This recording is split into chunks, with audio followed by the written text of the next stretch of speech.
आता तुम्ही सुद्धा पिकलेलं जर केळं असेल ना, तर ते फेकून न देता त्यापासून असा केक बनवा. याला बनाना चॉकलेट वॉलनट केक बोलतात आणि बनवायला अतिशय सोपं आहे.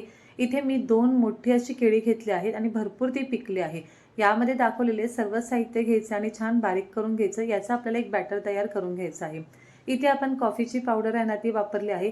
म्हणजे पिकलेलं जे केळ असतं ना, त्याचा जो स्मेल आहे तो बॅलन्स करण्यासाठी. आता इथे आपण ड्राय इन्ग्रेडियंटमध्ये गव्हाचं पीठ, त्यानंतर बेकिंग पावडर, बेकिंग सोडा घेतला आहे आणि सोबतच दुधाची पावडर घेतली आहे, व्हॅनिला एसेन्स वापरला आहे, तेल वापरलं आहे. पण यामध्ये आपण मैदा, रवा, दही, अंडा अजिबात कुठे वापरलं नाही आणि मस्त असा आपला हा केक तयार होतो. खास करून हा केक आपण पातेल्यामध्ये बेक करणार आहोत. याचा मोठा व्हिडिओ बघायचा असेल ना, तर खाली जो त्रिकोण आहे तिथे तुम्ही क्लिक करा. अगदीच सविस्तर तुम्हाला मेजरमेंट सकट हा व्हिडिओ पाहायला मिळेल.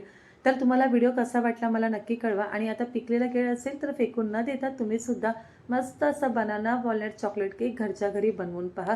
व्हिडिओ कसा वाटला हे नक्की कळवा आणि आवडल्यास एक लाईक जरूर करा.